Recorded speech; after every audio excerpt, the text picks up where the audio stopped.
Oke, mari kita membuka Alkitab kita dari Yohanes.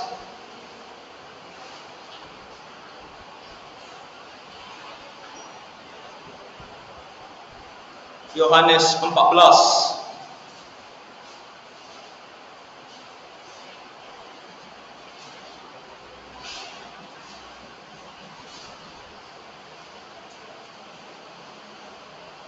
Mari kita baca ayat 1 sampai 14. Yohanes 14, kita baca ayat 1 sampai 14. Oke, mari kita baca secara silih berganti. Janganlah gelisah hatimu, percayalah kepada Allah, percayalah juga kepadaku.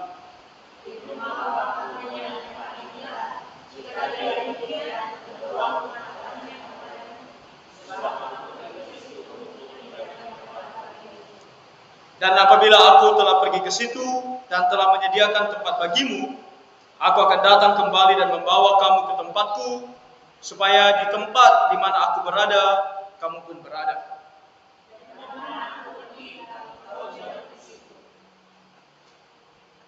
Kata Thomas kepadanya, Tuhan, kami tidak tahu kemana engkau pergi, jadi bagaimana kami tahu jalan ke situ?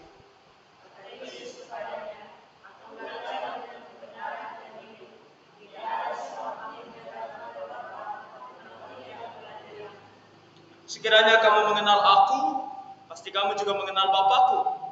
Sekarang ini kamu mengenal Dia dan kamu telah melihat Dia.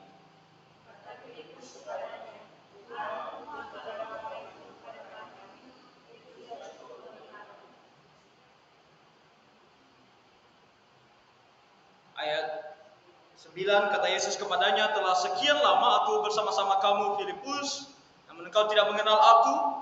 Barang siapa telah melihat aku, ia telah melihat Bapa. Bagaimana engkau berkata, tunjukkanlah Bapa itu kepada kami?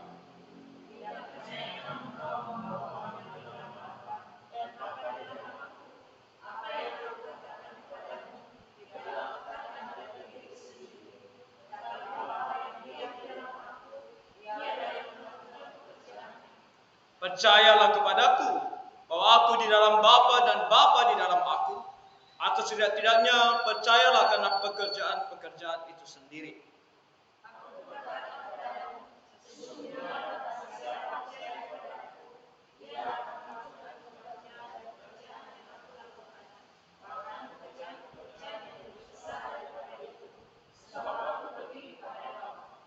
Ayat 13 dan 14 bersama-sama. Dan apa juga yang kamu minta dalam namaku, aku akan melakukannya, supaya Bapa dipermuliakan di dalam Anak. Jika kamu meminta sesuatu kepadaku dalam namaku, aku akan melakukannya. Amin untuk pembacaan firman Tuhan. Malam hari ini kita lanjutkan pembelajaran kita mengenai 5 sola. Dan kita sampai ke sola yang keempat.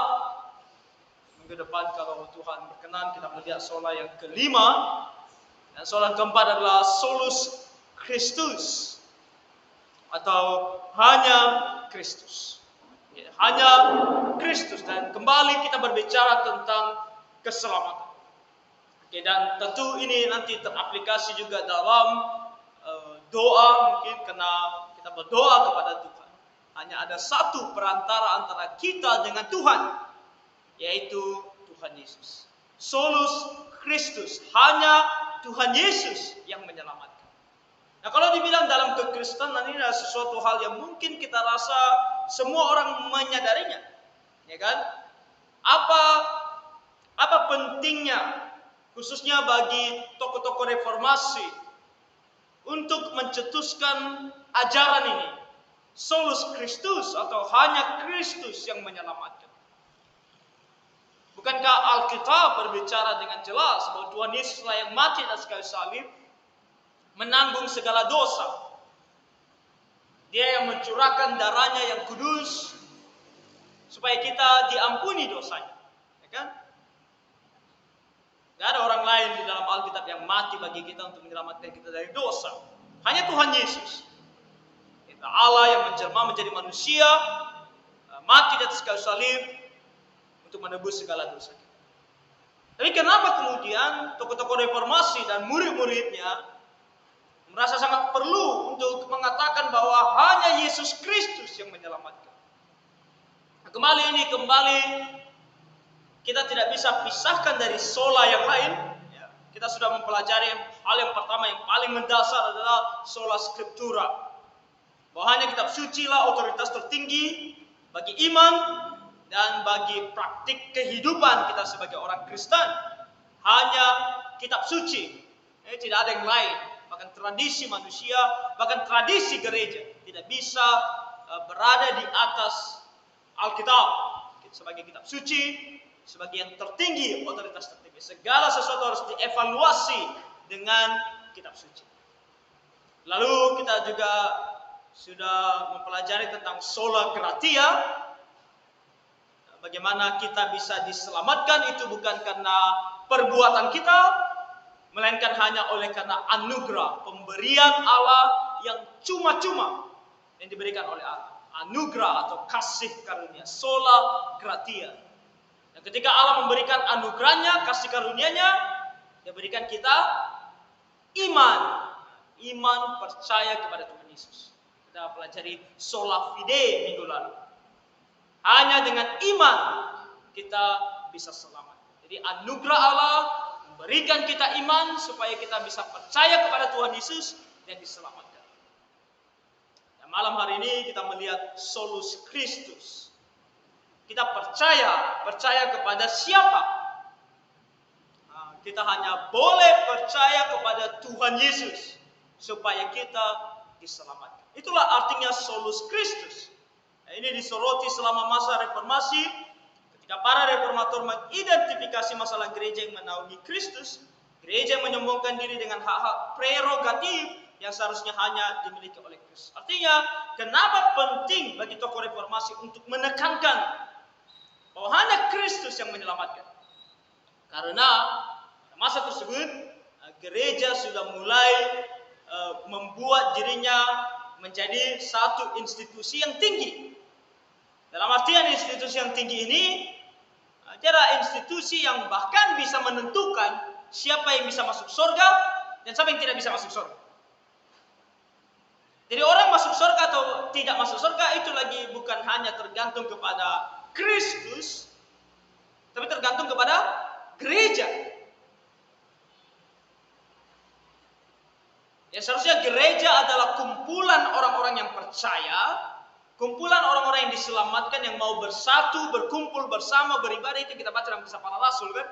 Mereka berkumpul bersama-sama untuk beribadah kepada Tuhan, memuji Tuhan, mendengarkan firman Tuhan yang diajarkan oleh para rasul. Kemudian memecah-mecahkan roti, makan bersama, dan juga tentu perjamuan kudus, berdoa bersama dengan sebuah kesadaran bahwa mereka adalah anak-anak Tuhan. Mereka berkumpul bersama-sama. Tapi pemahaman ini mulai bergeser, sehingga gereja bukan lagi sebuah kumpulan orang-orang yang percaya kepada Tuhan, tapi gereja menjadi satu kekuatan yang menentukan siapa yang selamat dan siapa yang tidak selamat.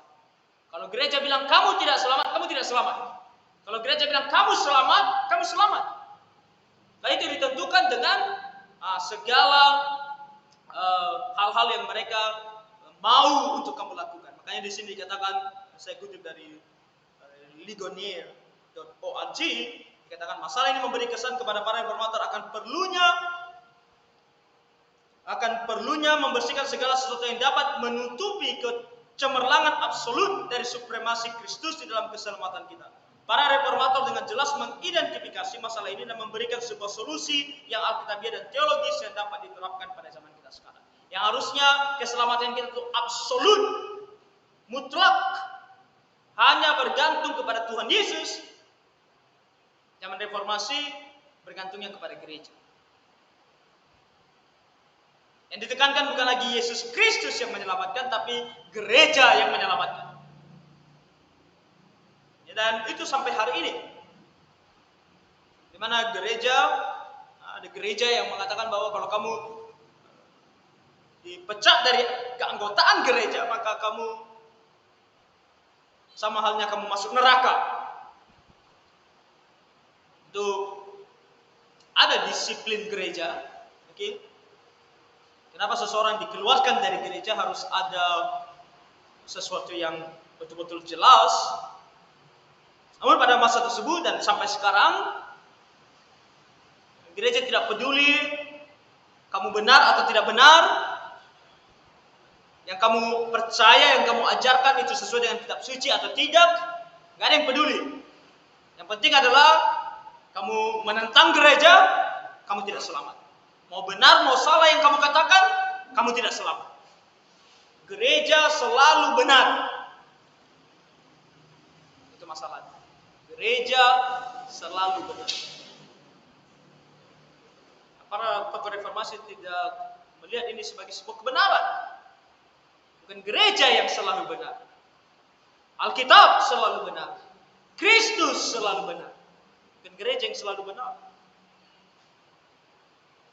Ini kembali saya kutip lagi dari apa mereka bilang, gereja Roma Katolik pada masa itu bukanlah lagi merupakan sebuah tempat berkumpulnya orang-orang yang diselamatkan, melainkan institusi yang menyelamatkan. Ini bukan lagi orang-orang yang selamat berkumpul, tapi institusi gereja yang menyelamatkan. Orang-orang dibawa untuk melihat kepada gereja untuk keselamatan mereka, bukannya kepada Kristus. Makanya dalam gereja yang diajarkan adalah apa yang dipercaya oleh gereja, apa tradisi gereja, apa yang dilakukan oleh gereja, bukan Yesus, bukan apa yang dilakukan oleh Tuhan Yesus. Orang membawa manusia kepada diri mereka sendiri, bukan kepada Tuhan Yesus. Dan itu mereka lakukan melalui sistem sakramen mereka. Lalu mereka gereja mengikat orang-orang Kristen dengan ancaman tidak selamat jika melalaikannya. Kamu nggak ikut sakramen, kamu tidak selamat. Dan diperkirakan bahwa karena Kristus, Maria, dan orang-orang kudus, ada gudang rahmat di gereja Katolik. Para imam adalah salah satunya penyalurnya, dan umat beriman harus datang kepada mereka. Jadi semacam kalau yang dimasukkan di sini adalah melalui Kristus memberikan kita anugerah, memberikan kita rahmatnya.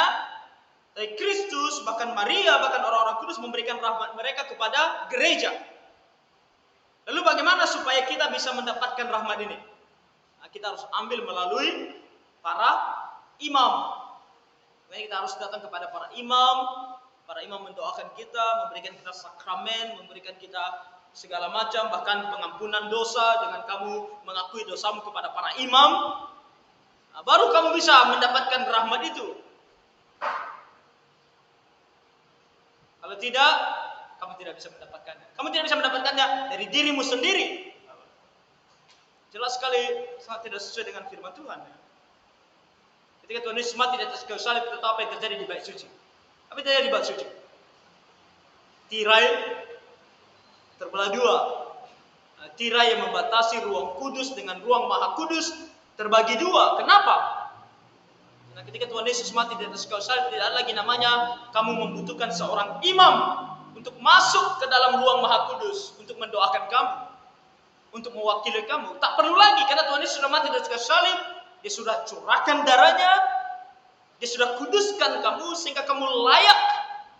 Nah, kamu layak masuk bahkan ke ruang maha kudus. Tak perlu lagi imam. Kamu bisa langsung berdoa kepada Tuhan. Kamu bisa langsung berikan persembahanmu kepada Tuhan. Nah, Bapak Ibu dan Saudara, ini bukan hanya terjadi di zaman reformasi, ini terjadi sekarang juga. Bagaimana banyak sekali para hamba Tuhan sekarang bukan di gereja Roma Katolik, bahkan di gereja-gereja Protestan dan juga gereja-gereja karismatik, yang seolah-olah kamu mendapatkan pertolongan Tuhan hanya melalui mereka. Tanpa mereka kamu tidak dapat apa-apa. Kalau kamu sakit, kamu berdoa dari dirimu sendiri, itu tidak akan menyembuhkan kamu. Kamu harus pergi kepada mereka, karena mereka yang mempunyai channelnya, mereka salurannya. Kamu harus pergi kepada mereka dan mereka yang mendoakan kamu, baru kamu bisa sembuh. Kalau kamu berdoa sendiri, kamu nggak sembuh. Kan ada yang menyembuhkan kamu dari jarak jauh. Kamu harus memegang layar televisi. Zaman dulu beberapa tahun yang lalu masih televisi kan. Nah, sekarang mungkin layar HP, layar komputer. Dia akan doakan kamu dari jauh, tapi harus kamu pegang layarnya supaya Mungkin kekuatannya masuk melalui internet, wifi, supaya kamu sembuh. Kalau kamu berdoa sendiri, kamu tidak punya kuasa, mereka yang punya kuasa. Hal seperti ini.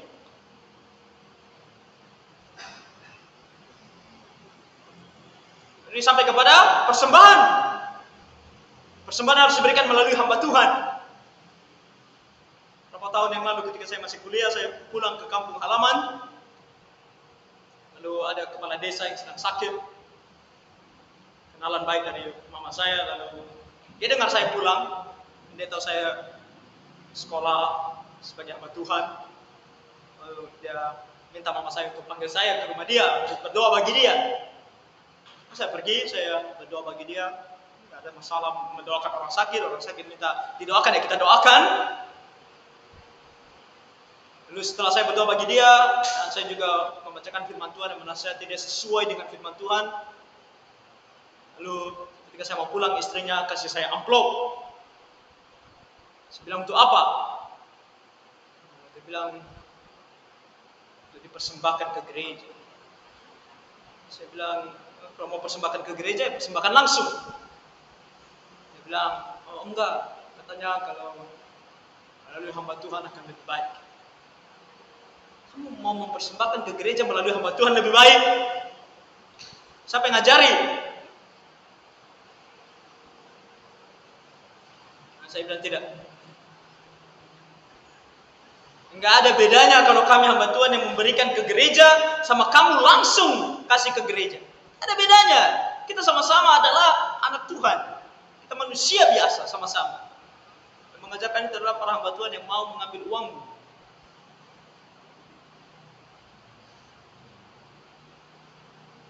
Kasih sama mereka, baru kamu nanti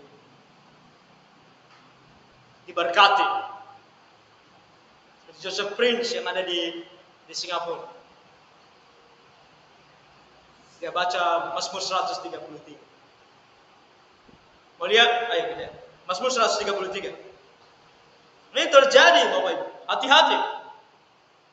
Ketika hamba Tuhan ataupun gereja menganggap diri mereka punya otoritas, membawa orang kepada diri mereka, bukan kepada Tuhan Yesus.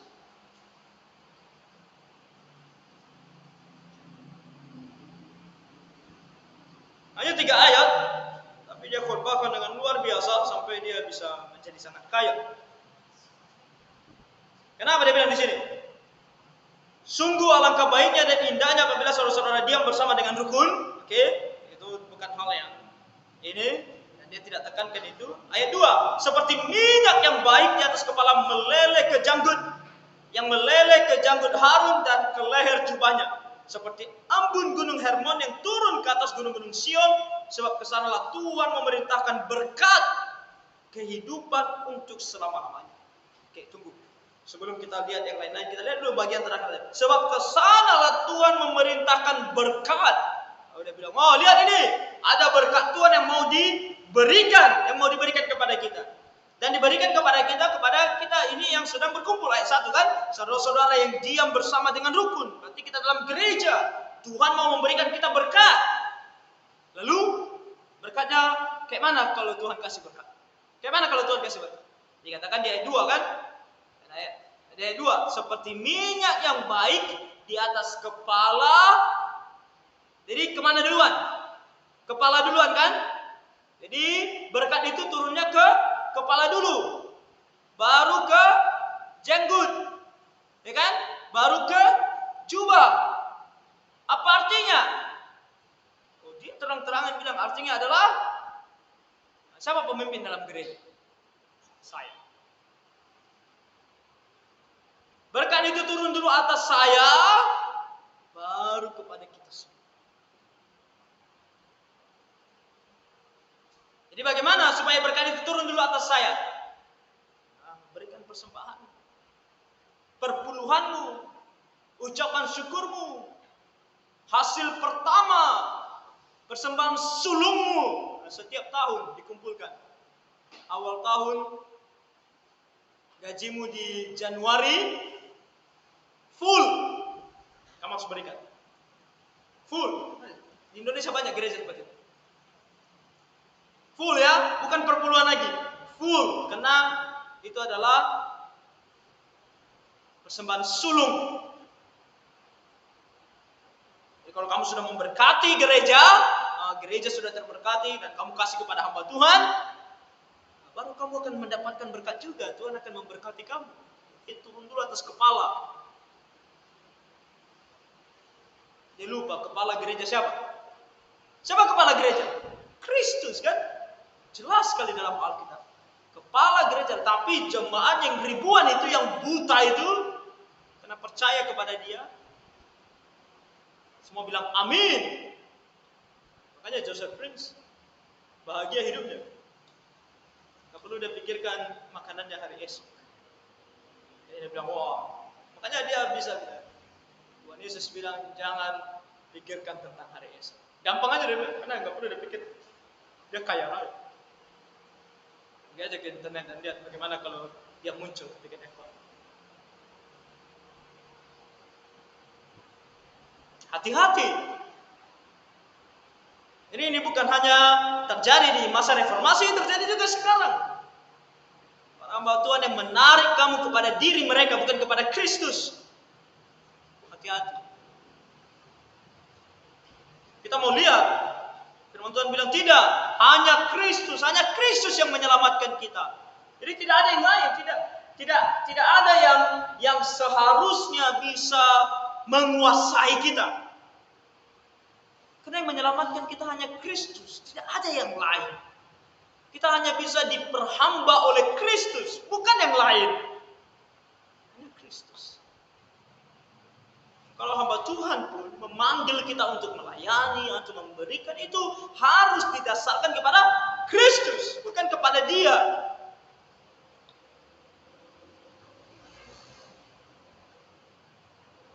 Sekali pendeta yang mengambil kuasa atas diri mereka bilang, kamu pergi ke sana, aku memerintahkan kamu. Hebat sekali. Nah, Kristus. Makanya kita harus bawa orang kepada Kristus. Dan ketika Kristus panggil kamu melayani, kamu akan melayani.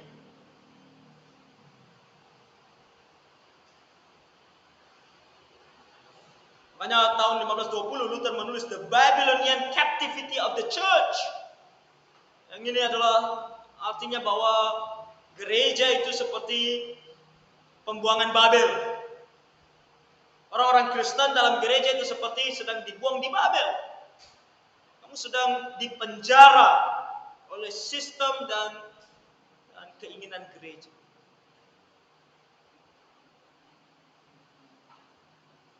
Jadi mereka membuat begitu peraturan dalam gereja, seorang dibaptis saat bayi, diteguhkan saat remaja, menikah saat dewasa, dan menerima pengurapan orang saat meninggal. Dan kamu harus lakukan ini tahap demi tahap. Tak kamu lakukan, bahaya, kamu bisa masuk neraka. Jadi bukan lagi orang melakukannya karena percaya kepada Tuhan Yesus. Bukan lagi orang melakukannya karena tunduk kepada Tuhan Yesus. Tapi karena diharuskan oleh gereja. Ibu kita juga membaptis bayi. Tapi kita harus menekankan bahwa kalau bapak ibu menikah dan punya anak, bawa bayinya ke gereja untuk dibaptis, itu bukan karena diharuskan oleh gereja. Jangan ada yang membaptis anaknya karena kami butuh surat baptis. Nanti ditanya kan, surat baptis butuh kan untuk urus surat-surat. Jadi aku mau baptis anak, nanti surat baptis itu perlu. Kamu baptis bayi, kamu baptis anakmu, kamu bawa untuk dibaptis, itu karena kamu percaya kepada Tuhan Yesus. Dan kamu mau anakmu percaya kepada Tuhan Yesus, diselamatkan oleh Tuhan Yesus. Harus itu motivasinya. Baru benar. Bukan karena diharuskan gereja, bukan karena diharuskan pemerintah, bukan karena suratnya perlu. Begitu dengan ikut CD. Gereja kita minimal 14 tahun boleh ikut CD, tapi jangan ikut CD hanya karena mau menikah, supaya nanti boleh menikah. Ikut CD betul-betul karena kamu mau mengenal Tuhan dan kamu mau sungguh-sungguh percaya kepadanya dan meneguhkan imanmu di hadapannya dan di hadapan semua orang. Mengakui di hadapan semua orang bahwa aku percaya kepada Tuhan Yesus. Mau menjadi anggota gereja juga sama. Jangan mau menjadi anggota gereja hanya karena nanti supaya ada yang kuburkan kamu kalau kamu mati. Itu semua tidak penting. Tidak ada pun yang kuburkan kamu pada saat kamu mati. Tidak terlalu penting dibandingkan jiwamu kemana pergi. Ke neraka kah atau ke sorga kah? Kalau kamu mau menjadi anggota gereja sungguh-sungguh karena kamu melihat bahwa gereja itu sungguh-sungguh mengasihi Tuhan, gereja itu berjalan di jalan kebenaran firman Tuhan, gereja itu melayani Tuhan Yesus, bukan melayani hamba Tuhannya, bukan melayani siapapun kecuali Tuhan Yesus. Aku mau menjadi anggota gereja itu. Kamu menjadi anggota gereja. Dan untuk nanti kalau anakmu menikah, ada yang nikahkan. Kekristenan ini bukan, kekristenan itu hubungan kita dengan Tuhan, bukan sesuatu yang dipaksakan dengan sistem. Dan kalaupun ada aturan dalam gereja, tentu kita mau gereja itu disiplin, kita mau gereja itu ada aturannya. Aturan-aturan itu pun harus didasarkan kepada Kristus, bukan didasarkan kepada apa mau kita. Mau hamba Tuhannya, tergantung daerahnya, tergantung ininya, tergantung itunya, tidak. Semuanya pada Kristus.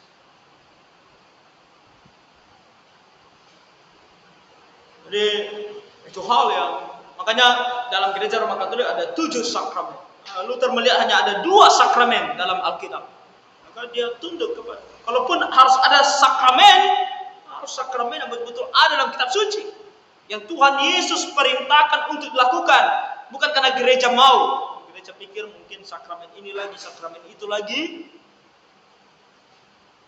Maka karena kita pikir ini dan itu, kita harus lakukan ini dan itu. Dan wajib, harus. Kalau enggak, masuk neraka. Nah, kalaupun harus ada sakramen. Sakramennya harus yang ditentukan oleh Tuhan Yesus. Bukan yang ditentukan oleh siapapun. Karena di gereja di Wittenberg, nama gerejanya di kota Stadtkirch, ada lukisan tentang Luther, dan di mana ia berdiri di mimbar berkhotbah, ia mengangkat satu tangan dengan jari telunjuknya terulur menunjuk kepada Kristus di kayu salib. Untuk memberikan penekanan kesan bahwa Luther begitu mau untuk menyadarkan semua orang bahwa kamu hanya perlu memandang kepada Kristus. Gak ada yang lain. Gak ada yang lain. Kayaknya mungkin adalah hal yang baik dalam gereja kita ada salib. Supaya orang ketika masuk dalam gereja matanya tertuju kepada Kristus dan mengingat tentang apa yang dilakukan oleh Tuhan Yesus di atas kayu salib. Fokus ke sana. Ketika kita beribadah, ketika kita melayani, kita fokus kepada Kristus, bukan kepada kita. Banyak orang sekarang datang ke gereja, beribadah ke gereja karena mau sesuatu. Maka itu alasan kita ke gereja. Alasan tadi saya lihat di sosial media ada orang mengajak orang ke gereja. Niatnya baik mengajak orang lain ke gereja, tapi alasan yang diberikan kenapa orang harus datang ke gereja yang bermasalah. Ketika dia bilang, oh tidakkah rindukan engkau datang ke gereja, beribadah kepada Tuhan supaya kamu bisa merasakan kedamaian, bukan kamu bisa berdoa kepada Tuhan, mencurahkan isi hatimu kepadanya, berdoa kepadanya sambil menangis, supaya kamu merasakan damai, sukacita, supaya kamu, semua tentang kamu. Kamu pun datang ibadah karena kamu. Kenapa kamu harus ibadah? Untuk kamu. Semuanya tentang kamu. Kita ibadah karena kita, untuk kita. Nah, minggu depan kita lihat Soli Deo Gloria.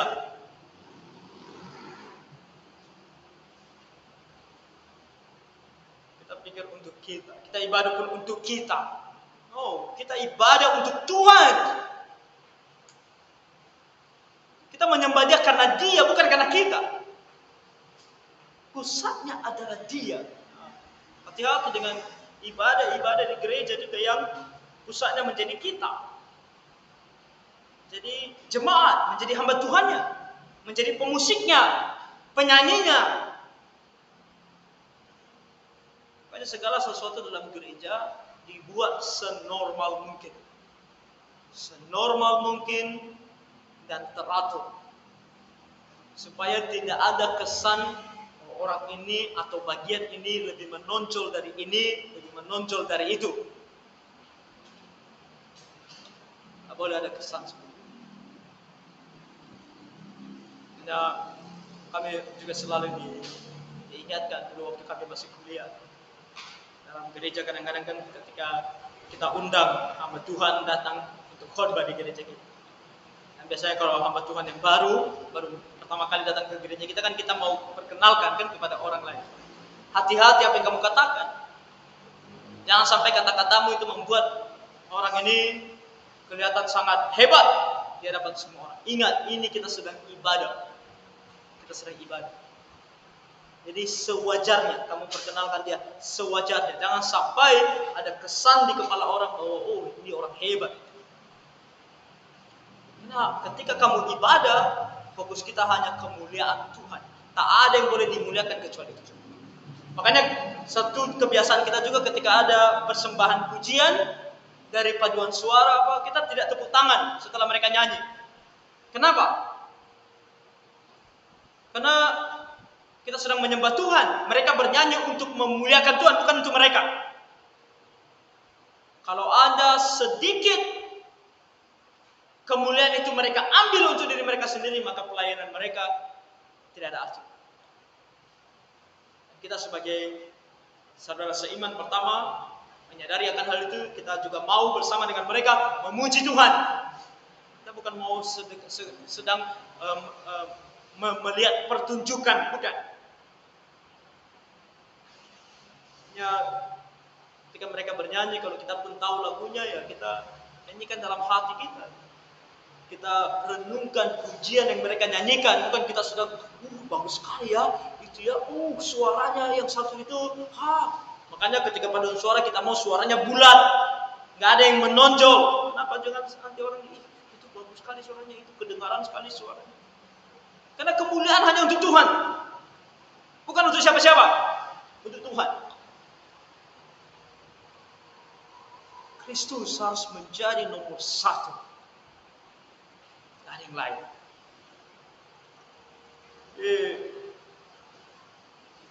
Kita melihat ini.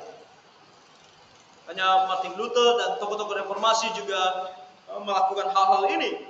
Mereka menekankan bahwa hanya Kristus, hanya Tuhan Yesus yang menyelamatkan. Jadi dalam setiap masa kekristenan dibombardir dengan jebakan iblis untuk membuat bagi mereka sendiri sebuah berhala. Baik dalam wujud yang dapat terlihat dan disentuh sampai kepada imajinasi dan kepercayaan. Berhala di luar Tuhan Yesus. Kenapa kita ke gereja? Kenapa kita menjadi orang Kristen? Kenapa kita ibadah? Kenapa kita melayani? Kenapa kita lakukan ini dan itu? Kenapa? Apakah karena Kristus atau karena yang lain? Karena yang lain, kamu sedang membuat berhala bagi dirimu sendiri. Calvin katakan, natur manusia adalah pabrik abadi berhala. Pikiran manusia yang penuh dengan kesombongan dan keberanian berani membayangkan Tuhan sesuai dengan kapasitasnya sendiri, sesuai dengan imajinasinya sendiri. Nah, ingat selalu ini bahwa natur manusia adalah pabrik abadi daripada berhala. Manusia begitu mudah dan cenderung membuat berhala bagi dirinya sendiri, membuat kepercayaan bagi dirinya sendiri. Aku percaya ini, nggak ada yang bisa ganggu, termasuk Tuhan. Kekristenan tidak percaya dengan banyak jalan menuju surga. Ajaran orang Kristen adalah hanya Kristus yang menyelamatkan. Only Jesus saves. Ini satu kalimat, Yesus yang menyelamatkan, yang di Singapura sana sering dijadikan slogan. Di van gereja di sana mereka tahu Only Jesus saves. Bahkan dibuat dulu saya pernah beli, ada jam meja kecil aja, ada alarmnya. Di situ dibuat juga Only Jesus saves. Untuk menunjukkan kepada semua orang ini bukan kesombongan rohani, bukan. Tapi sungguh kebenaran firman Tuhan. Only Jesus saves. Hanya Yesus yang menyelamatkan. Tak ada yang lain. Tak ada. Ini kita baca dalam 1 Yohanes 1 ayat 1 sampai 4. Apa yang telah ada sejak semula, yang telah kami dengar, yang telah kami lihat dengan mata kami, yang telah kami saksikan dan yang telah kami raba dengan tangan kami tentang firman hidup, itulah yang kami tuliskan kepada kamu.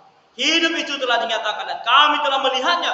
Dan sekarang kami bersaksi dan memberitakan kepada kamu tentang hidup kekal yang ada bersama-sama dengan Bapa dan yang telah dinyatakan kepada kami.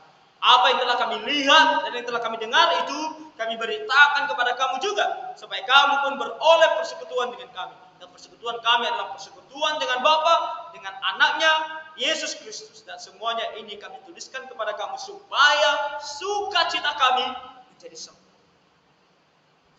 Lihat, ketika Rasul Yohanes menulis surat kepada orang-orang Kristen, dan dia sedang berbicara tentang keselamatan, dan sekarang bagaimana mereka sudah percaya, sekarang mereka sebagai sebuah gereja yang beribadah dan melayani Tuhan. Apa intinya, apa fokusnya? Kristus. Ketika mereka memberitakan, mengabarkan, melayani, yang mereka kabarkan, yang mereka layani adalah Kristus. Dan orang-orang yang mereka layani, mereka mau bawa kepada Kristus. Dan dalam itulah semua baru sukacita mereka menjadi sempurna. Rasul Paulus di lain sisi dia bilang apa? Aku tidak mau tahu hal lain kecuali Kristus yang ada di dalam kamu. Gak ada yang mau dia tahu yang lain. Yang penting kamu punya Kristus dalam hatimu. Yang penting kamu percaya kepada Tuhan Yesus.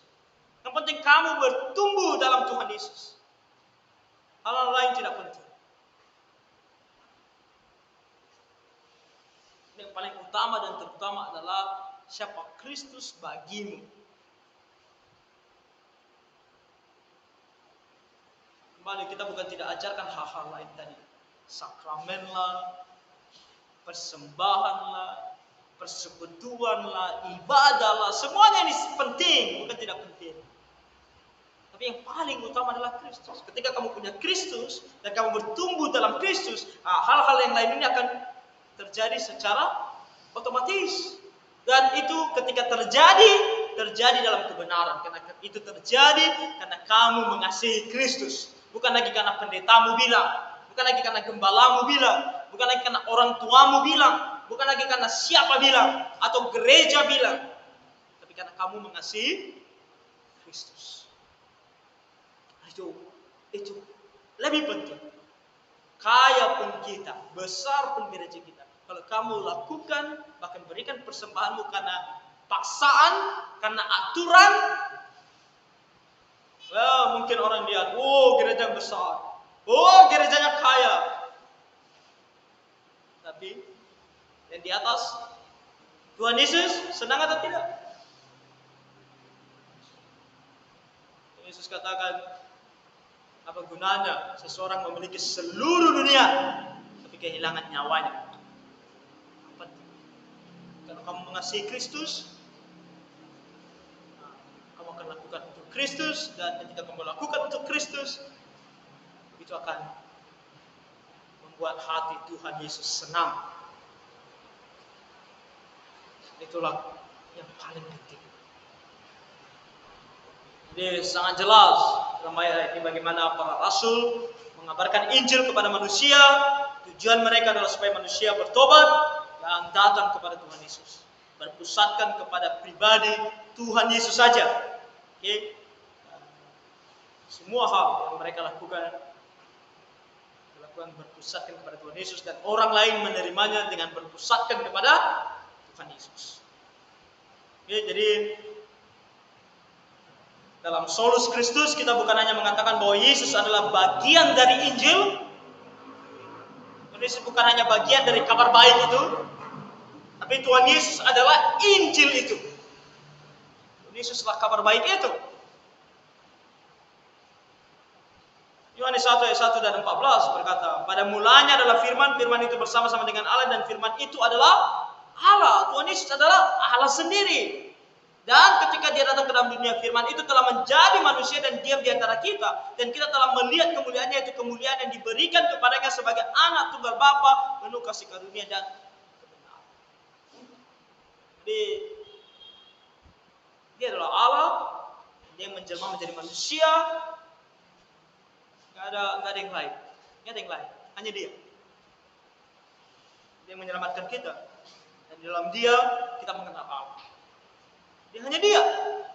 Gak ada yang lain. Demikian juga mediator atau perantara antara kita dengan Tuhan. Hanya Kristus. Ada yang bilang co-mediator atau perantara yang bekerja sama dengan Kristus adalah Maria. Tidak. Alkitab tidak mengajar sama sekali bahwa Maria juga menjadi perantara antara kita dengan Allah, atau antara kita dengan Tuhan Yesus. Orang-orang kudus juga tidak. Hanya Tuhan Yesus. 1 Timotius 2 ayat 5-6. Karena Allah itu Esa. Allah itu hanya satu. Ingat, satu Allah. Hanya ada satu Allah, dan Esa pula dia yang menjadi pengantara antara Allah dan manusia, yaitu manusia Kristus yang telah menyerahkan dirinya sebagai tebusan bagi semua manusia. Itu kesaksian pada waktu semua manusia itu kesaksian pada waktu yang ditentukan.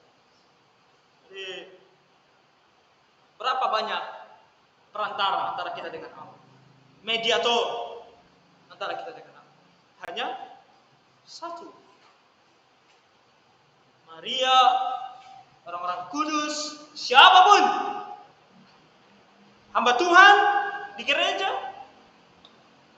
tidak sama sekali. Hanya Tuhan Yesus. Makanya kita berdoa hanya di dalam nama Tuhan Yesus. Tidak ada nama lain. Dalam nama Tuhan Yesus saja.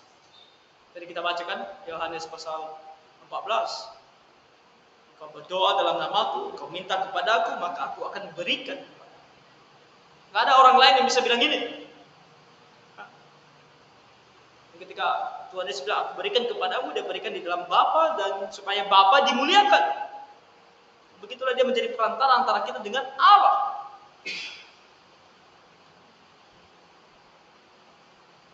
Hanya Kristus. Tak ada yang lain. Sebelum kita lihat apa dikatakan dalam katekismus besar Westminster, ambil waktu sejenak, istirahat 10 menit. Oke?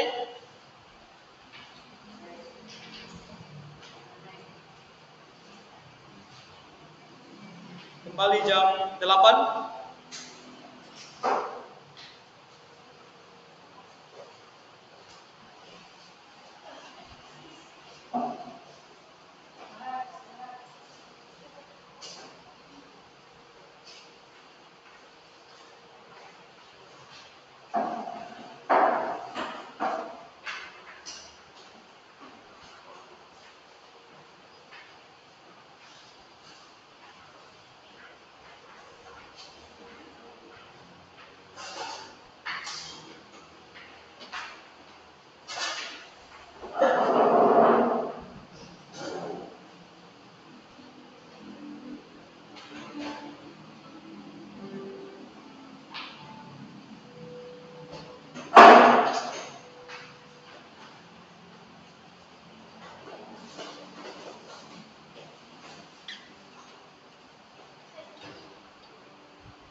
Mari kita lanjutkan dengan melihat beberapa pertanyaan di dalam Katekismus Besar Westminster, pertanyaan 38 sampai 40.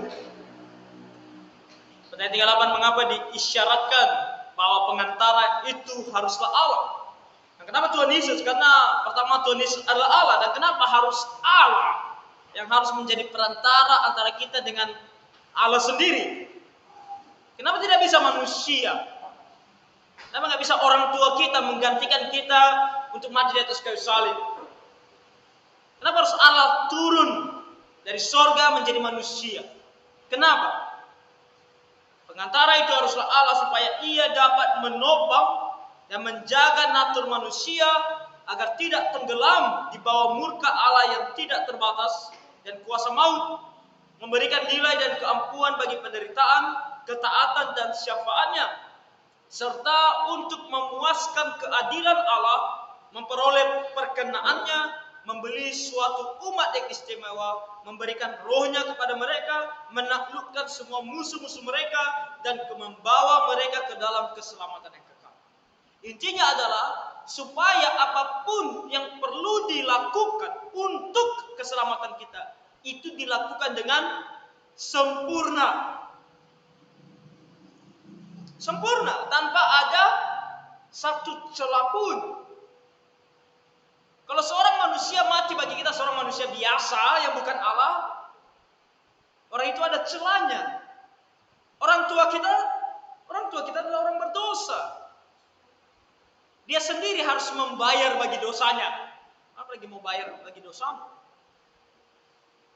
Tapi kalau Tuhan yang lakukan, tidak Allah yang sempurna. Kekudusannya sempurna, perbuatannya sempurna. Dia adalah Allah yang maha kudus. Jadi apa yang dia lakukan, itu berhasil menjadi keselamatan bagi kita. Itulah kenapa harus Allah yang menjadi perantara antara kita dengan Allah sendiri. Harus pribadi yang kedua, Tuhan Yesus. Gak ada yang lain. Gereja jadi perantara antara kita dengan Allah? Tak bisa. Karena gereja pun tak sempurna kan? Gereja di dalam dunia ini, mana gereja yang sempurna dalam dunia ini? Tak ada. Ada pendeta yang sempurna dalam dunia ini? Tak ada. Bahkan para rasul saja tidak sempurna.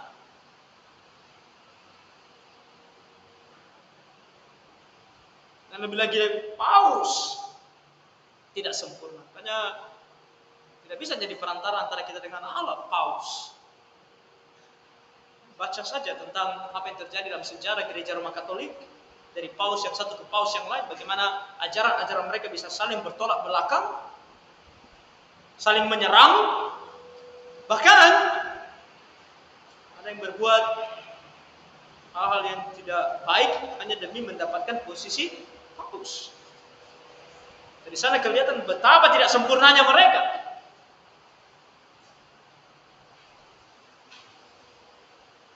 Jadi kita membutuhkan seorang pribadi yang sempurna untuk menyelamatkan kita, dan itu adalah Allah sendiri. Maka dia harus turun ke dalam dunia demi kita. Begitulah makanya betapa besarnya kasih Allah kepada kita. Ia rela mengaruniakan anaknya yang tunggal datang dari sorga. Gak ada yang ajarkan seperti itu. Gak ada yang lain yang seperti itu. Hanya Allahnya orang Kristen. Hanya Tuhan Yesus. Allah yang datang dalam dunia bukan untuk menjadi penguasa, bukan untuk menunjukkan kehebatannya, bahkan dia justru rela mati bagi mereka. Rela mati. Rela menanggung dosa manusia. Rela menanggung dosa kita. Itulah yang Tuhan Yesus lakukan. Makanya hanya dia yang bisa jadi perantara antara kita dengan Allah. Dan ketika dia datang ke dalam dunia, dia tidak datang hanya sebagai Allah, tapi dia juga datang dengan menggunakan tubuh manusia. Dia menjelma menjadi manusia. Kenapa dia harus menjelma menjadi manusia?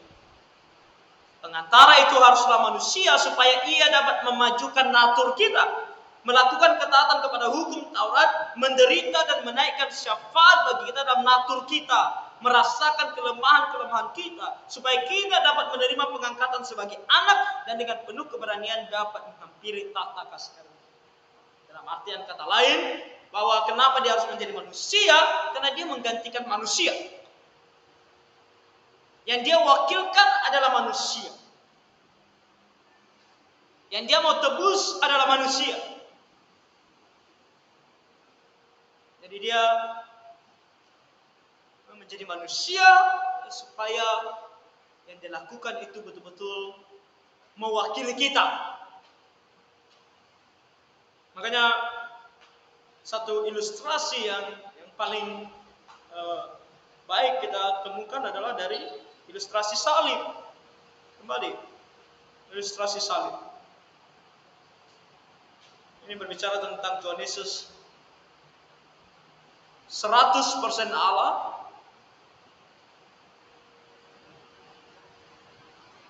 ke atas 100% Allah. Juga bahwa dia 100% Allah. Dan ini apa? Vertikal atau horizontal? Yang lurus. Hah? Ini horizontal. Horizontal menunjukkan bahwa dia 100% manusia.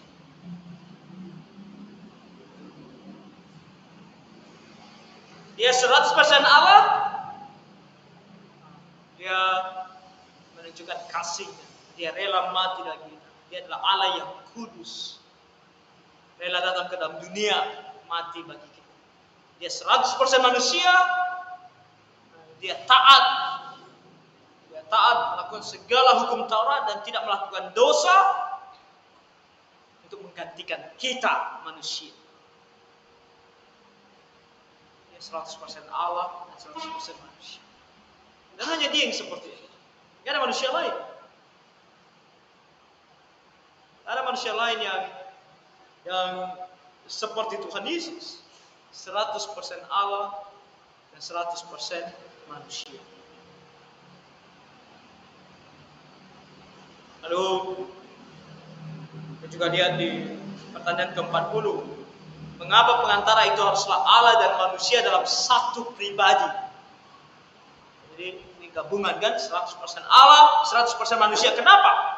Pengantara yang akan mendamaikan Allah dan manusia haruslah Allah dan manusia dan dalam satu pribadi, supaya karya-karya yang tepat dari masing-masing kodrat itu dapat diterima oleh Allah bagi kita dan diandalkan oleh kita sebagai karya-karya dari seluruh pribadi. Kembali, untuk kesempurnaan dan untuk legalitas perwakilannya. Sungguh dia sebagai manusia yang mati dan segala adalah manusia Allah yang sempurna.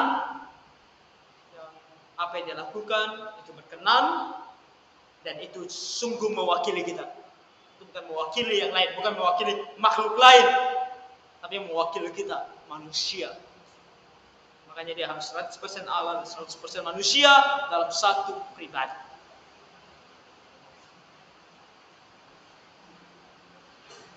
Makanya hanya dia satu-satunya juru selamat dunia. Tidak ada yang lain.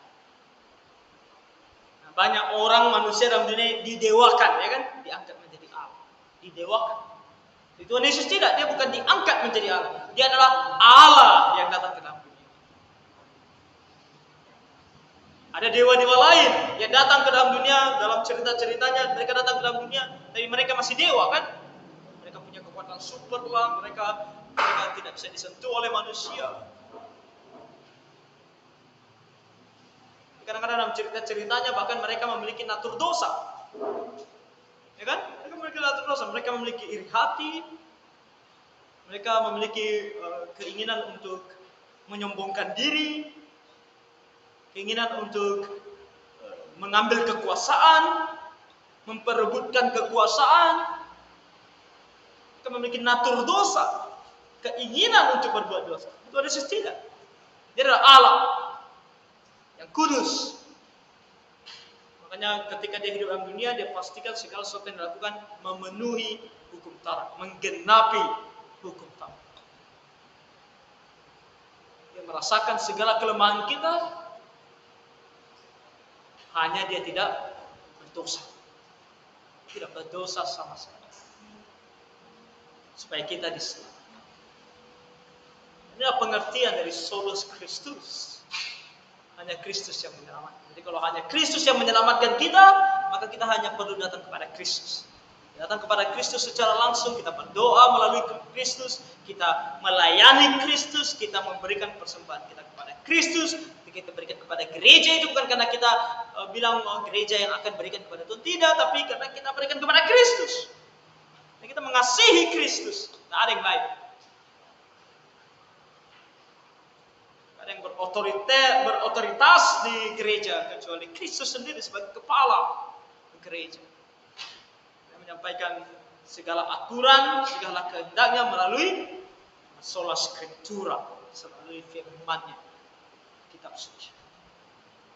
Kita lihat beberapa ayat untuk memberikan kita lebih lagi kepastian bahwa ini ajaran firman Tuhan, bukan karangan tokoh reformasi. Kisah Para Rasul 2 ayat 24-25. Hal yang pertama kita lihat dalam firman Tuhan adalah bahwa Yesus Kristus adalah Allah yang berkuasa, yang menjadi manusia untuk menyelamatkan kita. Dia adalah Allah yang menjelma menjadi manusia. Kisah Para Rasul 2 ayat 24-25. Tetapi Allah membangkitkan dia dengan melepaskan dia dari sengsara maut, karena tidak mungkin ia tetap berada dalam kuasa maut itu. Sebab Daud berkata tentang dia, aku senantiasa memandang kepada Tuhan, karena ia berdiri di sebelah kananku, aku tidak goyah. Artinya apa? Nah, Tuhan Yesus yang adalah Allah ini menjelma menjadi manusia ini, mati di atas kayu salib, dan dia bangkit dari antara orang mati. Dan hanya dia yang bangkit dari antara orang mati seperti itu. Bangkit untuk hidup selama-lamanya. Ada yang dibangkitkan kan? Ketika Tuhan Yesus masih dalam dunia ada yang dibangkitkan, namanya Lazarus kan? Di mana Lazarus? Dibangkitkan lalu mati lagi. Tuhan Yesus bangkit. Dan bukan hanya bangkit, bukan hanya rohnya yang bangkit, tapi tubuhnya juga bangkit. Dan tubuhnya adalah tubuh kemuliaan, tubuh yang tidak sama lagi, tubuh yang berbeda, tubuh kebangkitan, yang bisa disentuh. Kan dia bilang sama Thomas, kamu nggak percaya, sentuh. Tapi di saat yang sama bisa menembus dinding. Jika pintu dan jendela sudah tertutup, tiba-tiba dia muncul di tengah-tengah mereka. Bisa makan, bisa. Dia menjamu murid-muridnya untuk terakhir kalinya makan ikan di pinggir pantai. Di saat yang sama bisa menembus dinding, bisa menghilang. Waktu dia menunjukkan dirinya kepada murid-murid yang sedang berjalan, ketika mereka sadar bahwa itu Tuhan Yesus, tiba-tiba hilang. Bisa hilang juga.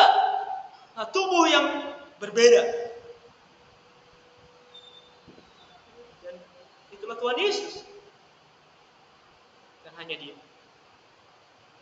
Hanya kita perlu percaya kepadanya. Roma 1 ayat 4. Dan menurut Roh Kekudusan dinyatakan oleh kebangkitannya dari antara orang mati, bahwa ia adalah anak Allah yang berkuasa. Yesus Kristus Tuhan kita. Dia adalah anak Allah yang berkuasa. Tidak ada yang lain. Hanya Tuhan Yesus satu-satunya anak Allah yang berkuasa. Kalau ada yang dalam gereja atau siapapun yang mau menyamakan dirinya, itu namanya blasphemy. Itu namanya penghujatan. Hanya ada satu anak Allah yang berkuasa, yaitu Yesus Kristus Tuhan kita. Tidak ada yang lain. Roma 4 ayat 25, yaitu Yesus yang telah diserahkan karena pelanggaran kita dan dibangkitkan karena pembenaran. Hanya dia adalah Allah yang diserahkan karena pelanggaran kita, supaya kita diampuni dosanya, lalu dia bangkit untuk pembenaran kita, untuk menunjukkan kepada kita bahwa kalau kamu percaya kepadanya, kamu akan bangkit juga. Kamu akan beroleh hidup yang kekal juga. Dengan minum, turunkan kakimu, bukan warung kopi.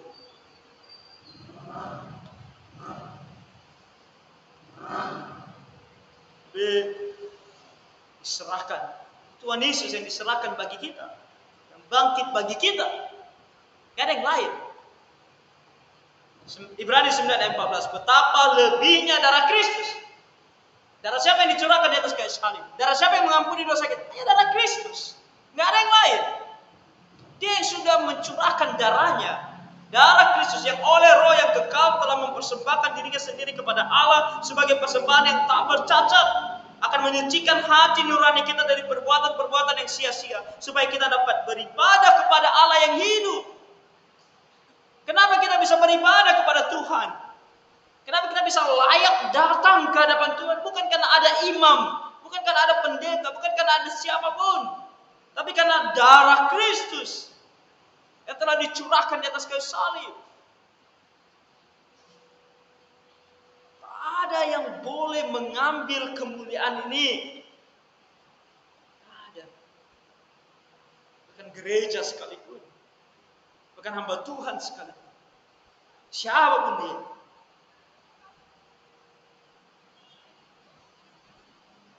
Ini terjadi kan di zaman Rasul Paulus, waktu ada orang, mereka bilang, aku dari kalangan Apolos, aku dari kalangan Paulus. Makanya Paulus bilang, adakah aku mati bagimu?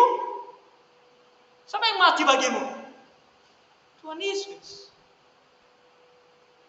Darah siapa yang tercurah di atas kayu salib? Darah Kristus. Kalaupun engkau mengikut aku, itu bukan karena kamu mengikut aku, bukan aku mengikut Kristus. Kembali kepada Kristus, bukan kepada siapa pun. Nah, ini yang mau kita selalu ini. Makanya orang bilang, ada teman saya bilang, kenapa kita gereja, kadang-kadang gereja seperti gereja kita ini nggak kaya-kaya, karena kita tidak terlalu menekankan perpuluhan, persembahan. Tahu gereja-gereja hamba Tuhan yang selalu menekankan, bahkan dicari, di list siapa yang belum bayar perpuluhan, ditelepon, kamu belum bayar perpuluhan bulan ini. Kita harus lakukan itu. Untuk dalam ibadah kita harus ambil persembahan lebih dari satu kali. Nah, kembali, kalau karena itu kamu berikan perpuluhanmu, persembahanmu, kalau karena itu kamu melayani, tidak ada gunanya. Satu hal juga yang, ini Desember sudah mulai dekat. Hal yang saya selalu tidak setuju, kita tidak setuju, itu contohnya munculnya lomba-lomba kan. Paling kita sering lihat adalah lomba paduan suara. Kenapa? Karena mereka bernyanyi. Karena mereka latihan begitu keras.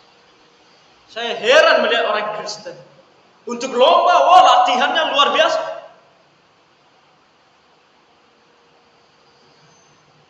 Setiap hari pun dalam satu minggu boleh.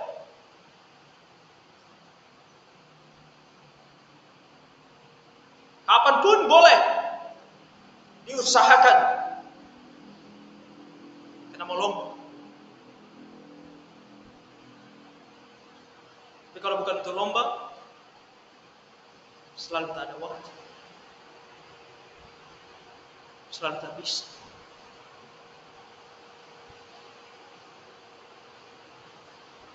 Mereka bilang, lomba juga kan lagu-lagu rohani, kita nyanyi untuk Tuhan. Kalau memang kamu bernyanyi untuk Tuhan, kenapa pas lomba saja kamu rajin latihan? Dan tanya hatimu paling dalam, kamu sungguh bernyanyi hanya mau memuji Tuhan atau karena kamu mau menang? Lalu kamu bilang, enggak, aku enggak mau menang. Nanti kalau kamu sudah kalah, lalu kamu bilang, jurinya lah, curang lah, inilah, itulah. Itu sudah menunjukkan bahwa dalam hati yang paling dalam ada kerinduan untuk menang. Kamu bernyanyi bukan lagi untuk Tuhan. Makanya ketika kamu menang pun, kamu akan angkat pialanya kan? Akan tunjukkan semua orang, kami menang. Kamu tidak lagi memuji Tuhan. Kenapa kita harus melakukan hal-hal seperti ini? Kenapa kita tidak latihan keras betul-betul untuk memuji Tuhan tanpa mengambil sedikit pun kemuliaan bagi diri kita sendiri? Kenapa kita tidak bisa melakukan itu? Kembali, siapa Kristus bagimu? Sungguh-sungguh begitu besarkah kasihmu kepada Kristus atau begitu kecil? Kalau masih begitu kecil, kamu tidak akan bisa melayani Kristus dengan sungguh-sungguh. Ketika kasihmu kepada Kristus itu besar, tak ada pun orang tak pandang kamu pun, tak ada pun apanya, kamu akan terus melayani Kristus dengan sungguh-sungguh. Makanya dalam gereja kita yang paling selalu kita tekankan adalah kamu bertumbuh dalam Kristus, bertumbuh dalam Kristus, bertumbuh dalam Kristus. Dan itu hanya bisa dengan pendengaran akan firman Tuhan. Kita tidak perlu lagi nanti memaksa, mengundang, mengajak. Kamu akan datang sendiri, kamu akan giat sendiri. Kalau tak ada, kamu akan cari. Gak ada kelas belajar firman Tuhan, tanya, kenapa gak ada kelas belajar? Aku mau belajar firman Tuhan. Itu. Gereja kita belum sampai di sini. Jemaat kita belum. Diingatkan pun, diingatkan terus. Tak muncul juga. Ya kan? Tak datang juga.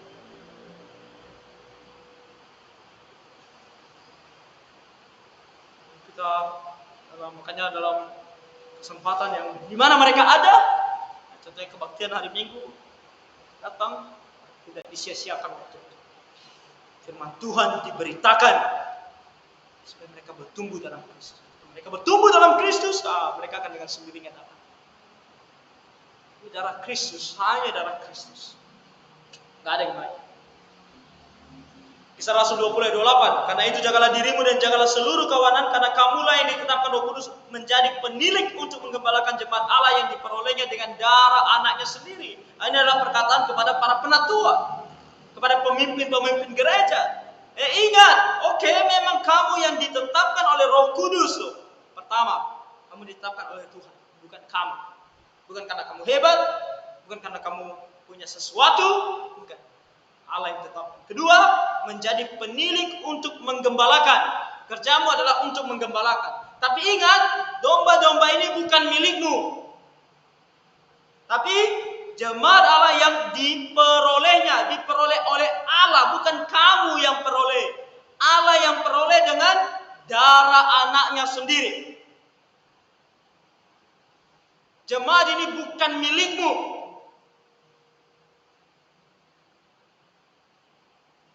Kemarin saya lihat ada satu kutipan, saya lupa siapa yang.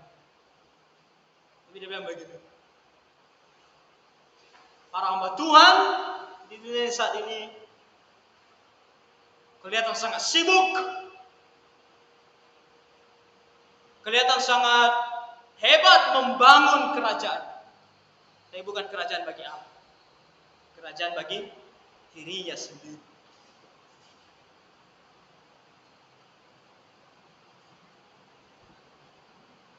Nah, itu kita juga rasakan kan? Kita juga lihat kan? Para hamba Tuhan yang mengklaim gereja milik mereka. Ada mereka, ada gereja. Nggak ada mereka, nggak ada gereja. Jadi mereka gereja. Hamba Tuhan gereja.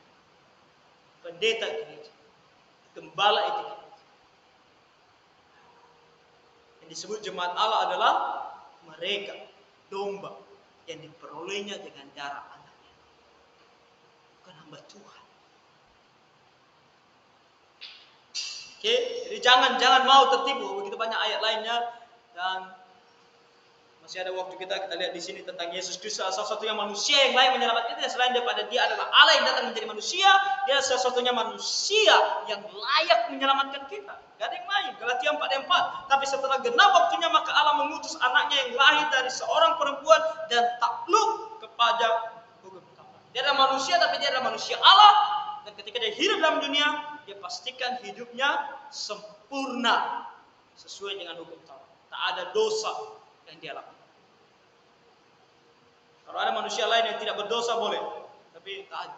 Ini Tuhan Yesus. Ibrani 2:14, karena anak-anak itu adalah anak-anak dari darah dan daging, maka ia juga menjadi sama dengan mereka dan mendapat bagian dalam keadaan mereka, supaya oleh kematiannya ia memusnahkan dia, yaitu iblis yang berkuasa atas maut. Hanya Kristus, tak perlu lagi yang lain supaya kamu masuk surga. Kenapa? Karena dengan matinya Tuhan Yesus di atas kayu salib, dia sudah musnahkan kuasa iblis. Hanya di sini yaitu iblis, bukan pribadinya iblis, tapi yang berkuasa atas maut. Kuasa iblis atas maut dimusnahkan oleh Tuhan Yesus ketika dia mati di atas kayu salib. Kalau kamu sudah percaya kepada Tuhan Yesus, kamu selamat karena sudah percaya kepada Tuhan Yesus. Itu saja, gak ada yang lain. Gak perlu lagi ditambah-tambah dengan ini dan ini. Tidak ada. Hanya dengan Kristus, hanya percaya kepada Tuhan Yesus, kamu masuk surga. Kepercayaan lain, kamu harus melakukan ini dan ini. Tapi dalam Tuhan Yesus, kamu diselamatkan free, gratis. Gak ada yang perlu kamu bayar. Karena hanya Tuhan Yesus yang melakukannya bagimu. Selesai. Kuasa maut, kuasa iblis yang berkuasa atas maut itu musnah.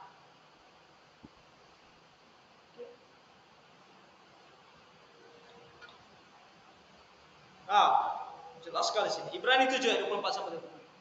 Tetapi karena ia tetap selama-lamanya, imamatnya tidak dapat beralih kepada orang lain. Artinya bukan karena Kristus sekarang sudah naik ke surga maka kita perlu imam lagi di dunia. Tidak. Tuhan Yesus hidup selama-lamanya. Jadi tak ada imamatnya. Dia sebagai imam kita, dia sebagai perantara antara kita dengan Allah, tidak dapat beralih kepada orang lain. Karena itu ia sanggup juga menyelamatkan dengan sempurna semua orang yang oleh dia datang kepada Allah. Sebab ia hidup senantiasa untuk menjadi pengantara mereka. Tak ada yang lain. Dan tidak bisa diberikan kepada yang lain. Makanya tidak ada yang boleh mengklaim.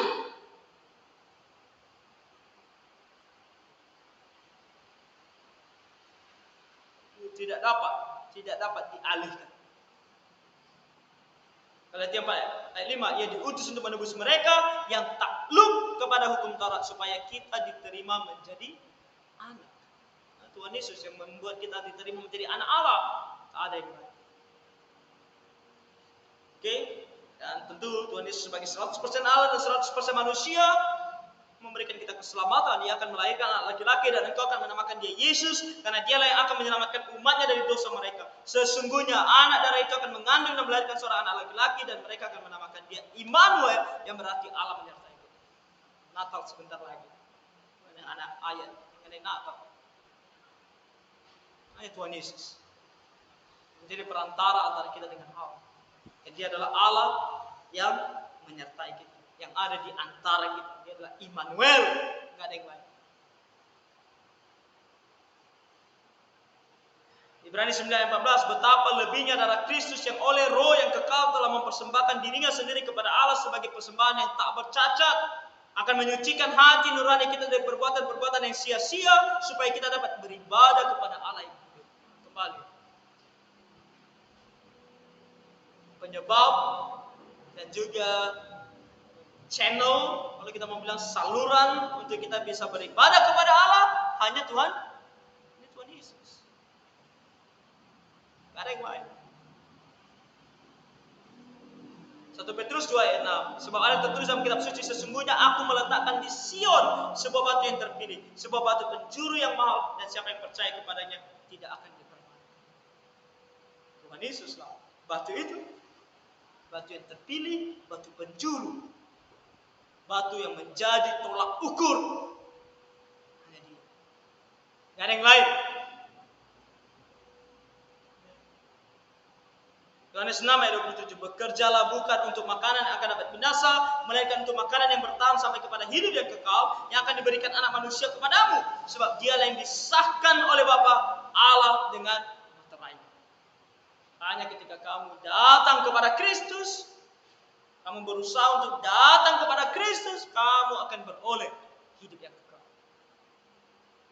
Kalau usahamu datang kepada orang lain, karena orang lain, untuk orang lain, atau bahkan untuk dirimu sendiri, kamu tidak akan mendapatkan keselamatan. Hanya ketika kamu melakukan itu untuk Kristus. Karena hanya Dia yang disahkan oleh Bapa Allah dengan materai. Makanya ketika kita melayani Dia, kita menginjili kepada atau membawa orang kepada Kristus. Yesus mendekati mereka dan berkata, kepadaku, bukan kepadamu. Yesus tidak bilang kepadamu. Kepadaku telah diberikan segala kuasa di surga dan di bumi. Karena itu pergilah, jadikanlah semua bangsa muridku dan baptislah mereka dalam nama Bapa dan Anak dan Roh Kudus. Dan ajarlah mereka melakukan segala sesuatu yang telah aku perintahkan kepadamu. Dan ketahuilah aku menyertai kamu senantiasa sampai kepada akhir zaman.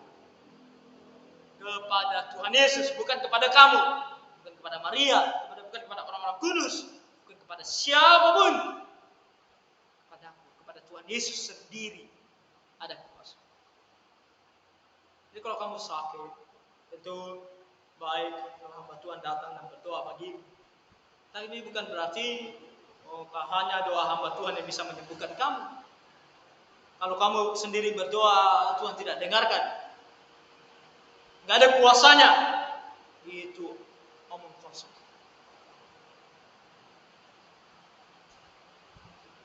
Datang kepada Tuhan Yesus, kamu berdoa dengan sungguh-sungguh, Tuhan Yesus akan menunjukkan kehendaknya dalam hidupmu. Kalau Dia mau sembuhkan kamu, Dia akan sembuhkan kamu dengan doamu. Kalau tidak, Dia akan kasih tahu samamu, Dia tidak menyembuhkan kamu, sudah. Kamu harus tunduk kepada kehendaknya dan berpikir kasih karunia-Nya cukup bagimu. Nggak mesti harus tangan hamba Tuhan datang dulu, taruh di atas kepalamu, baru kamu sehat. Baru kamu tahu kehendak Tuhan. Tidak. Datang kepada Tuhan Yesus secara langsung. Oke, jadi sudah sangat jelas bahwa Tuhan Yesus adalah Tuhan dan Juru Selamat satu-satunya.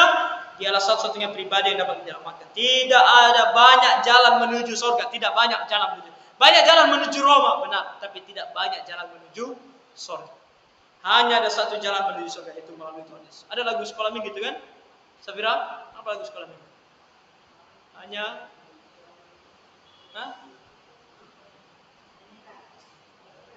Hanya satu jalan ke surga kan? Yesus saja jalannya. Tuhan Yesus, tak ada yang lain. Ingat baik-baik. Yohanes 14 ayat 6 tadi sudah kita baca di awal.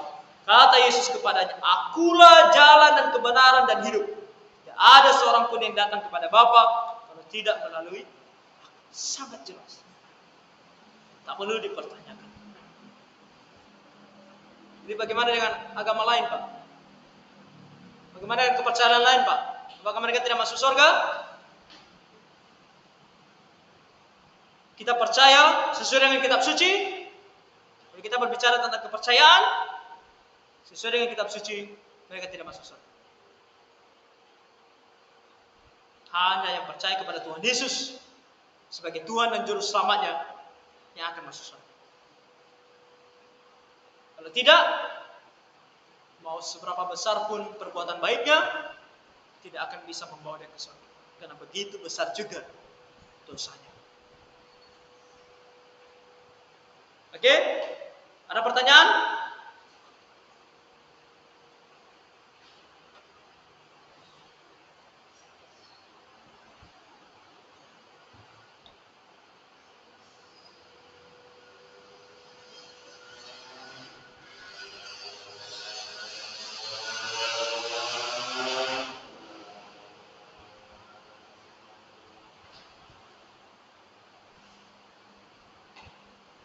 Di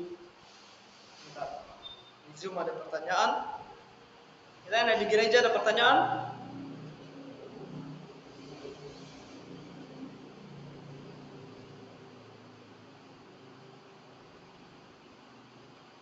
Ada? Pak Simamora silakan.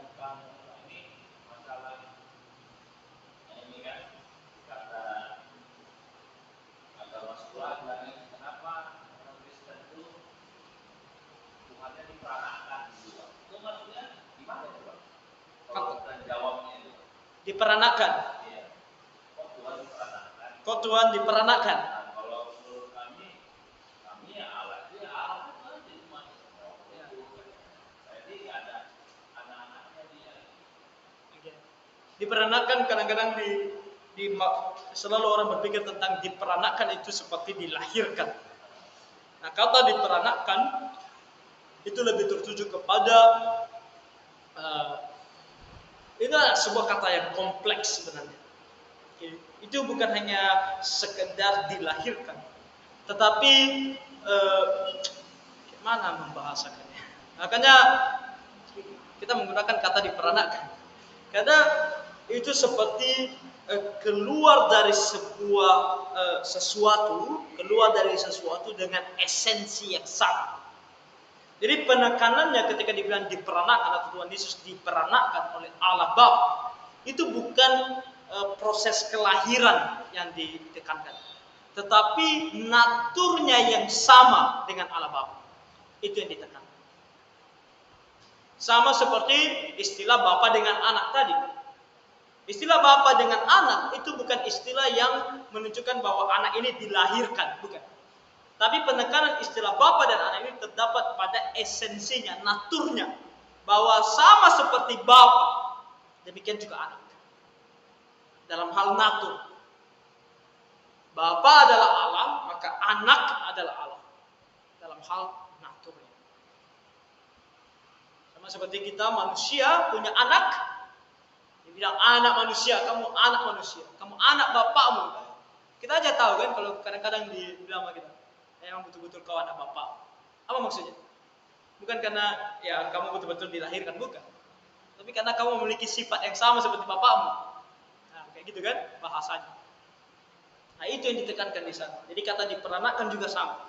Penekanannya bukan kepada proses kelahiran, tetapi kepada naturnya. Bahwa bapa dan anak satu natur, yaitu mereka sama-sama Allah. Oke? Yang lagi Pak Ya, satu lagi. kita ya Pak. Nah, Kita orang itu jadi dia seperti dibilang dia kalau perbandingannya itu jelas. Kalau kita kan sudah ditulis dalam Alkitab ada terjemahan kita. Kalau kita orang ini kita terjemahkan. Kalau dia saya bilang itu kan pakai bahasa anak. Saya tanya Pak, dari awal sampai akhir kamu tahu nggak? Pandai nggak baca? Tahu nggak artinya? Enggak. Jadi ada sih artinya pakai ilmu tafsir. Maksudnya ilmu tafsir itu apa? Itu kan kalau menurut saya tafsir itu kan juga gitu. Nah, jadi itu gimana? Oke. Nah, saya tidak mau bicarakan bagaimana atau apa pengertian mereka mengenai ilmu tafsir, kan? Apalagi mengenai kitab suci mereka, bagaimana mereka menafsirkannya, itu urusan mereka. Jadi kalau kita berbicara tafsir secara umum, maksud tafsir adalah menggali maksud daripada ayat tersebut. Itu maksudnya tafsir. Jadi tafsir itu kalau tafsirannya ada dua, ada yang imajinasi, ada yang mengambil langsung dari apa. Jadi yang mana satu kita nggak tahu yang mana yang mereka praktikkan. Gitu kan. Dan sama seperti kita juga ada namanya ilmu tafsiran. Makanya ada buku-buku tafsiran itu ada. Nah, itu buku-buku yang tulisan-tulisan yang menjelaskan apa yang ada dalam ayat itu. Dengan melihat konteksnya, tata bahasanya, bahasa aslinya. Nah, kalau dalam Alkitab kita sudah terjemahkan, jadi kita bisa baca. Nah, terjemahan juga bisa juga agak menjadi tafsiran dia, karena perbedaan bahasa tadi yang memang kadang-kadang membuat terjemahan itu agak sedikit bisa lari dari asli, karena perbedaan bahasa. Makanya Tuhan itu seperti Alkitab kita ditulis dalam bahasa Ibrani dan Yunani. Dan Ibrani dan Yunani ini yang kuno, bahasa yang sudah lama, yang kuno. Dan bahasa ini sangat presisi sebenarnya. Makanya kita sangat menganjurkan para hamba Tuhan untuk pergi belajar bahasa Ibrani dan Yunani. Karena bahasanya ini sangat presisi. Sementara bahasa Indonesia ini tidak terlalu. Jadi itulah itu perasaan. Jadi tentang mereka ya, mereka berpikir bahwa mereka dengan membacanya dalam bahasa lain walaupun tidak memahaminya itu sudah baik. Tapi kalau bagi kita tidak, kita harus pahami, kita harus mengerti. Makanya saya bilang kalau dalam kitab kami itu dari awal Tuhan itu ada, jadi kamu bisa baca itu dari kejadian, dari bumi mati kosong, dari apa, dari penciptaan, yang hanya si Adam dan Hawa. Tapi kalau maaf ya, kalau di kitab dia, kamu tahu nggak dari awal? Dari yang ini, dari yang mulai dia juga akan ada. Tapi sepertinya mereka juga ada terjemahannya kan, sebenarnya. Tapi nggak tahu terjemahan itu lengkap atau diakui atau tidak, saya kurang tahu. Jadi ya, tapi bagaimana belum seperti Alkitab kita sudah diterjemahkan, bukan berarti semua orang yang baca juga bisa mengerti. Kembali, firman Tuhan bilang hal rohani hanya bisa dimengerti dengan cara rohani. Hanya ketika Roh Kudus bekerja yang bisa paham. Oke. Pertanyaan di Zoom dari Ken. Pertanyaan, jadi ketika bahas man-centered versus God-centered, lagu ini masuk mana? Ini lagu mana ini? Kalau ku cari damai hanya ku dapat dalam Yesus. Kalau ku cari ketenangan hanya ku temui di dalam Yesus. Tahu lagu ini? Lagu apa? Kalau ku cari damai hanya ku dapat dalam Yesus. Tak satu pun dapat menghiburku, tak seorang pun dapat menolongku. Hanya Yesus jawaban hidupku. Bersama Dia hatiku damai, walau dalam lembah kekelaman. Bersama Dia hatiku tenang, walau hidup penuh tantangan. Tak satu pun dapat menghiburku, tak seorang pun dapat menolongku. Hanya Yesus jawaban hidupku. Ini kayaknya lagu kontemporer. Lagu kontemporer. Kelihatannya lagu ini membahas diri sendiri, jadi merasa damai dalam Yesus. Kalau ini lagu kontemporer, maka ini biasanya lagu yang man-centered. Lagu kontemporer rata-rata man-centered, yang membahas tentang perasaan kita, apa yang kita butuhkan, apa yang kita mau, apa yang kita. Ya, makanya kalau lagu hymn, lihat lagu-lagu hymn, lagu-lagu yang sedang menceritakan tentang kebesaran Tuhan. Kalaupun membicarakan tentang kita atau untuk kita, selalu dimulai dengan siapa Tuhan, kebesarannya Tuhan. Makanya lagu hymn itu lagu yang paling tepat untuk beribadah, karena sungguh-sungguh mempermuliakan Tuhan. Jadi ya, ini seperti kata-kata ini melankolis, kata-kata yang perasaan diri sendiri. Oke. Kedua, mengenai Matius 28 ayat 18-20, Yesus memberikan perintah kepada murid-muridnya, sebenarnya bukan kepada kita semua. Ini bagaimana kita mengartikan konteks di sini. Kalau mau bilang ini untuk kita semua, bukan hanya muridnya saja, bagaimana kita bisa menyimpulkan hal tersebut? Karena di ayatnya jelas Yesus berkata pada muridnya, bukan kepada seluruh manusia. Oke, memang secara kata per kata kita lihat tadi bahwa itu berkata kepada murid-muridnya. Tapi kembali, jadikanlah semua bangsa murid. Jadi Tuhan Yesus berbicara kepada murid-muridnya di situ. Tapi nanti murid-muridnya ini akan menjadikan murid. Tapi bukan murid bagi muridnya, bukan. Tapi murid bagi Tuhan Yesus. Jadi kamu murid Tuhan Yesus, bukan. Nah, kalau kamu percaya kepada ajaran para rasul itu, berarti kamu bukan murid para rasul. Kamu murid Tuhan Yesus. Dengan hal yang sama, maka kata-kata ini juga untuk kamu, supaya kamu juga menjadikan orang lain sebagai murid Tuhan Yesus. Jadi jadikanlah semua bangsa murid. Dan kepada muridku, aku bilang, jadikanlah semua bangsa murid. Nah, begitulah kita bisa mengatakan bahwa perintah ini untuk kita juga. Karena kita juga murid Tuhan Yesus. Kita bukan murid Petrus, kita bukan murid Paulus, kita bukan murid Timotius, kita bukan murid bapak-bapak gereja, kita bukan murid Martin Luther atau Calvin. Kalau kita menggunakan nama mereka itu hanya membedakan ajaran saja. Tapi sesungguhnya kita adalah murid Tuhan Yesus. Bukan dalam gereja kita bilang juga ada pemuridan dalam gereja. Tapi bukan pemuridan kamu menjadi murid saya, bukan. Tapi kamu menjadi murid Tuhan Yesus. Makanya kita buka Alkitab supaya kita baca semua kata-kata Tuhan Yesus.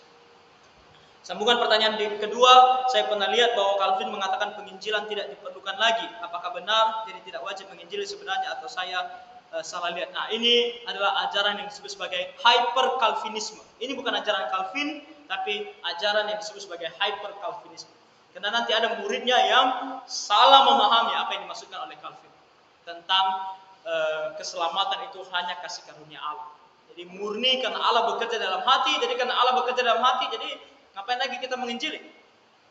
Jelas tidak. Dalam ajaran Calvin begitu banyak ajakan perintah untuk pergi menginjili. Oke, jadi ini bukan ajaran Calvin, ini disebut sebagai hyper Calvinisme dan jelas itu salah. Oke, karena perintah Tuhan jelas, pergi kabarkan Injil.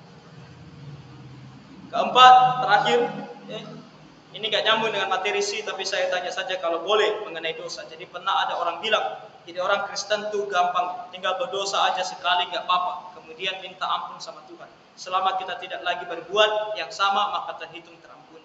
Apakah benar begini logikanya? Jadi saya bisa mencuri sekali saja, kemudian saya mohon ampun dan tidak pernah mencuri lagi, maka otomatis saya terampuni.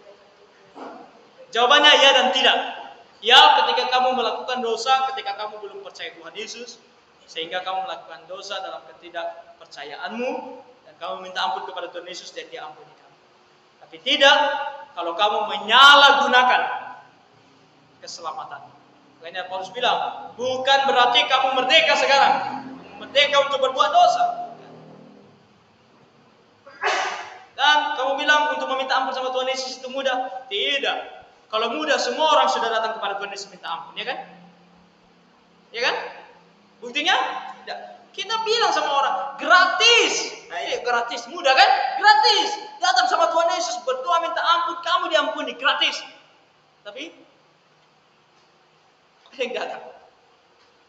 Karena memang tidak mudah. Siapa bilang mudah? Tak mudah.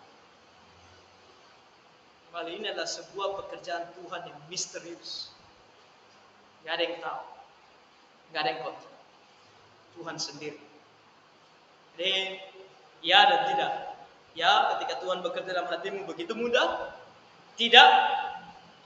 Karena memang tidak mudah. Apalagi kalau kamu mengandalkan dirimu sendiri. Oke? Cukuplah ya pertanyaan malam ini. Atau ada yang mau bertanya lagi yang tak bisa ditahan pertanyaannya? Oke, kalau tidak ada, mari kita tutup doa. Mari kita berdoa. Bapa Surgawi, kami bersyukur untuk firman-Mu ya Tuhan. Dan tolong kami Tuhan untuk senantiasa memandang kepada Engkau. Baik kami sebagai umat-Mu, sebagai jemaat, maupun kami Tuhan sebagai hamba-hamba-Mu. Sekiranya ya Tuhan, kami selalu membawa kemuliaan bagi nama-Mu di surga. Bapa, tolonglah kami senantiasa supaya kami menjaga hati pikiran kami. Supaya jangan ada Tuhan kerinduan biar hanya sedikit untuk kemuliaan bagi diri kami sendiri. Supaya pelayanan kami Tuhan kepadamu tidak sia-sia. Tolong kami ya Tuhan, supaya kami semua bisa sungguh-sungguh mengasihi Tuhan Yesus lebih dan lebih. Terima kasih Bapa, ampuni kami segala dosa pelanggaran kami. Berkati kami malam hari ini ketika kami pulang ke rumah masing-masing dan istirahat. Berikan kami hari esok yang penuh sukacita dalam Tuhan. Terima kasih Bapa, dalam nama Tuhan Yesus kami berdoa dan mengucap syukur. Amin. Oke, demikian kelas kita di malam hari ini. Selamat malam bagi kita semua, Tuhan berkati.